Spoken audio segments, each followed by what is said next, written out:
मौलूद मुक़द्दस हयात अक़दस और फ़ाते अजल खुदावंद यस्सु अल-मसीह के नाम में आपकी सलामती हो।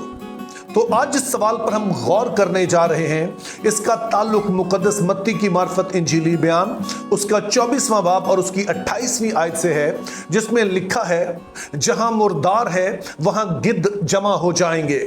ये सवाल हमारे एक भाई हैं रियाज मसीह, उन्होंने भेजा है और उन्होंने पूछा है कि यीशु मसीह के इन अल्फाज का मतलब क्या है। दीगर सारी मुश्किल आयात की तरह हम इसको भी बेहतर तौर पर समझ सकते हैं अगर पहले हम ये समझ लें कि ये बात कही कहां पर गई है,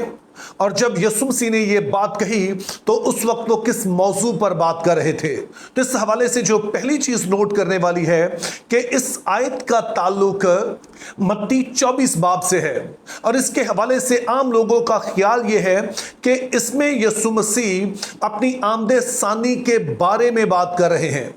अब अगरचे कि ये बात दुरुस्त है कि मत्ती 24 और 25 बाब में यीशु मसीह अपने आमदे सानी और आखिरी अदालत का जिक्र करते हैं, लेकिन यह कहना दुरुस्त नहीं है कि एक्सक्लूसिवली यानी कि सिर्फ इसी चीज को मौजूए गुफ्तगू बनाया गया है। क्योंकि जब आप मत्ती 24 बाब की पहली 3 आयत पढ़ते हैं तो यह बात वाज़ेह है कि यहां पर शागिर्द एक से ज्यादा सवालात पूछ रहे हैं, और वो सवालात क्या हैं उनके लिए आइए हम इन 3 आयत को पहले पढ़ लेते हैं। और यस्सु हैकल से निकलकर जा रहा था कि उसके शागिर्द उसके पास आए ताकि उसे हैकल की इमारतें दिखाएं। उसने जवाब में उनसे कहा, क्या तुम इन सब चीज़ों को नहीं देखते? मैं तुमसे सच कहता हूं कि यहाँ किसी पत्थर पर पत्थर बाकी ना रहेगा जो गिराया ना जाएगा। और जब वो जैतून के पहाड़ पर बैठा था तो उसके शागिर्दों ने अलग उसके पास आकर कहा, हमको बता कि ये बातें कब होंगी और तेरे आने और दुनिया के आखिर होने का निशान क्या होगा।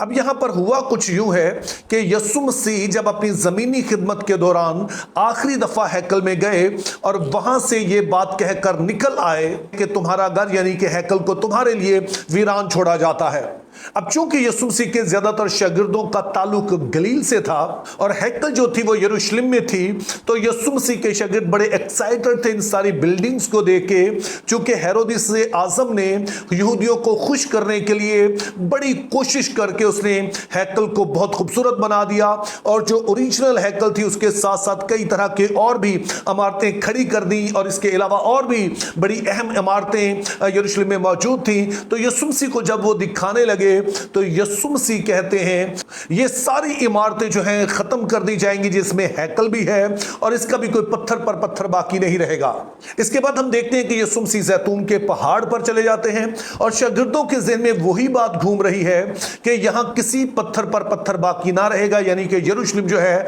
वो बर्बाद हो जाएगा, हैकल बर्बाद हो जाएगी। तो शागिर्द यीशु मसीह से यहां पर दरअसल 3 तरह की बातें पूछते हैं। तो पहला सवाल ही उनका यही था कि ये बात जो तूने कही है कि यरूशलेम में जो ये बड़ी इमारतें हैं हैकल समेत इनका पत्थर पर पत्थर बाकी ना रहेगा, तो ये वाली बातें कब होंगी।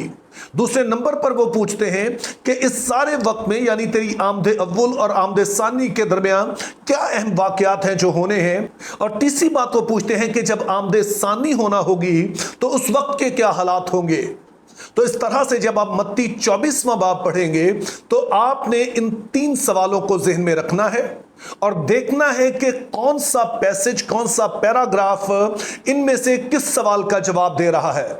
अब भाई रियाज का जो सवाल है उसका ताल्लुक उस वाले पैराग्राफ से है, उस वाले पैसेज से है जिसका ताल्लुक हैकल की बर्बादी से है, यानी मत्ती 24वां बाब और उसकी 15 से 28 आयत तक यीशु मसीह इस चीज पर गुफ्तगू करते हैं कि हैकल की बर्बादी के वक्त किस तरह के हालात होंगे। और यह बताने का मकसद यह है कि यीशु मसीह के जो पैरोकार होंगे जब इस तरह की सिचुएशन बनती देखें यहूदिया और यरूशलेम में, तो वो वहां से भाग जाएं, जो जहां पर भी हो वहां से वो फरार हो जाए और वहां पर वो टिका ना रहे। तो जब हम मत्ती 24 बाब उसकी 15 से 28 आयत पढ़ते हैं तो इसमें चंद बड़ी बातें बताई गई हैं। वैसे तो हमें पढ़नी चाहिए, लेकिन चूंकि हमारे प्रोग्राम का वक्त मुख्तसर है तो मैं सिर्फ उसका एक समरी बता देता हूं। पहले नंबर पर वो बताते हैं कि ये वो वक्त होगा कि जब तुम देखोगे कि हैकल जो है उसको नापाक किया जा रहा है, वहां पर एक मकरूह चीज है जो खड़ी होगी। अब मुझे अंदाजा है कि आप इसके बारे में भी जानना चाहेंगे, लेकिन इसके लिए एक अलग से वीडियो चाहिए और काफी तफसीलन वीडियो चाहिए, तो इस पे मैं अलग से किसी वक्त में बात करूंगा। तो ये पहली निशानी यीशु मसीह बताते हैं कि जब इस तरह की सिचुएशन बने और तुम देखो कि हैकल को अब नापाक किया जा रहा है, तो समझ लेना कि यरूशलेम की बर्बादी भी नजदीक है। साथ में ही कहते हैं कि यह बड़ा ही एक कंफ्यूजिंग वक्त होगा, हर तरह से आपको अफरा तफरी नजर आएगी, और इसी अफरा तफरी के दौरान कई लोग होंगे जो उठ खड़े होंगे और वो दावा करेंगे कि वो मसीह हैं। ये बात दरअसल हैकल की बर्बादी से पहले हम पूरी होती देखते हैं, क्योंकि यहूदियों का एक फिरका जिसको हम ज़ेलोतीस कहते हैं, उसमें से कई लोग उठ खड़े हुए और उन्होंने अपने आप को यहूदियों के निजात दहिंदा के तौर पर पेश किया और उन्होंने कहा कि हम हैं जो कि अपनी यहूदी कौम को रोमियों से आज़ाद करवाएंगे। और दरअसल इन्हीं नारों के जवाब में हम देखते हैं कि फिर यहूदियों ने सल्तनत रोमा के खिलाफ बगावत भी कर दी, जिसका अंजाम हैकल और यरूशलेम की बर्बादी की सूरत में निकला। तो ये बातें बताने के बाद यीशु अपने पैरोकारों से कहते हैं कि जब तुम ये सारा कुछ होता देखो तो तुमने यहूदिया और यरूशलेम से भाग जाना है। उसका सबब यह है कि अब यहां पर जो जुल्म सितम होगा रूमी सिपाहियों की तरफ से, ऐसे जुल्म सितम का तजुर्बा यहूदियों ने पहले किया नहीं होगा। और साथ ही वो अपने शागिर्दों को इस बात से भी आगाह करते हैं कि ये जो बहुत सारे आके झूठे दावे करेंगे और कई तरह की ऐसी अफवाहें होंगी कि मसीह आ गया है, तो तुमने इस पर भी यकीन नहीं करना है, क्योंकि मेरी आमद कोई ढकी छुपी नहीं होगी, बल्कि ये ज़ाहरी तौर पर होगा जैसे आसमान पर जब बिजली चमकती है, कड़कती है और पूरब से पश्चिम को जाती है, तो एक तो ये बहुत विजिबल होती है और दूसरे नंबर पर ये बहुत अचानक भी होती है और इसको तमाम लोग ही बैक वक्त देख सकते हैं। तो ये बातें बताने के बाद यीशु मसीह अपने शागिर्दों से कहते हैं कि जहां मुर्दार है वहां गिद्ध जमा हो जाएंगे। अब उलमाए बाइबल इस आयत की तशरीह दो तरह से करते हैं। तो उलमा का पहला ग्रुप समझता है कि इस वाली आयत को हमें इससे पहले वाली आयत की रोशनी में समझना चाहिए, जिसमें यीशु मसीह ने कहा कि जैसे बिजली पूरब से कौंध कर पश्चिम को जाती है, वैसे ही इब्ने आदम का आना होगा। तो इन उलमा का कहना है कि 28 आयत को हमें इस तरह से समझना चाहिए कि जिस तरह से गिद्ध होते हैं और उनको कोई मुश्किल पेश नहीं आती है इस बात को देखने में कि वो डेड बॉडी कहां पर मौजूद है, वो जानवर जो कि कहीं पर मर गए हैं और वो वहां पर इकट्ठे हो जाते हैं, उनके लिए किसी तरह मुश्किल नहीं होती है। तो इसी तरह जब आमदे सानी होगी मसीह की, तो तुम्हारे लिए भी और दीगर लोगों के लिए भी किसी तरह से मुश्किल नहीं होगा कि वो देख सकें कि मसीह की आमदे सानी हो गई है।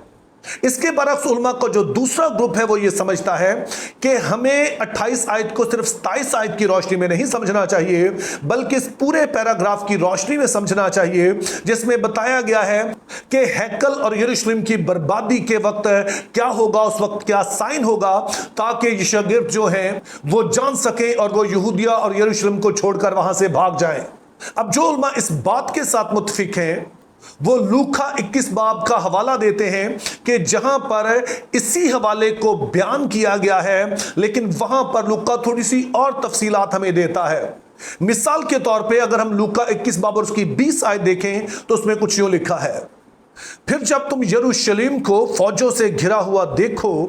तो जान लेना कि उसका उजड़ जाना नजदीक है। तो अब जो उलमा इस वाले नजरिए से मुत्तफिक हैं, उनका कहना है कि यीशु मसीह जब यहां पर यह मिसल बोलते हैं तो उनका इशारा दरअसल इसी वाक़े की तरफ है कि जब यहूदी बगावत करेंगे और उसके नतीजे में रोमी फौजें आकर यरूशलेम को घेरना शुरू कर देंगी, तो समझ लेना कि अब खुदा की तरफ से यरूशलेम और हैकल की बर्बादी मुकर्रर हो चुकी है और अब इसको नोचने के लिए रूमी फौजें हैं वो अब इसके गिर्द जमा होना शुरू हो गई हैं। तो तुमने इस मुहासरे के मुकम्मल होने से पहले यहूदिया और यरूशलेम से निकल जाना है। तो यूं इन उलमा के मुताबिक यहां मुर्दार से मुराद यरूशलेम है जिन्होंने अपने खुदावंद और खुदा यसु मसीह को रद्द कर दिया, जिंदगी के चश्मे से वो दूर हो गए, तो अब इसकी हैसियत एक लाश से ज्यादा नहीं है। तो इसीलिए अब इस लाश को नोचने सोटने के लिए गिद्ध यानी कि रोमी फौजें जो हैं वो यहां पर इकट्ठी हो जाएंगी। अब अगर सियाको सबाक के लिहाज से देखा जाए तो दोनों ही नजरियात बड़ी ही मजबूत बुनियादों पर खड़े हैं और दोनों में से किसी एक का चुनाव करना आसान नहीं है। लेकिन मैं अपने आप को दूसरे वाले नजरिए के ज्यादा करीब पाता हूं। ताहम जो दूसरे नजरिए को भी माने तो मेरा ख्याल है कि सियाको सबाक के लिहाज से वो भी कुछ ऐसी गलत तशरीह नहीं होगी, या ये भी मुमकिन है कि यसू का इशारा इन दोनों बातों की तरफ ही हो। Think biblically, live purposefully, have a very good day.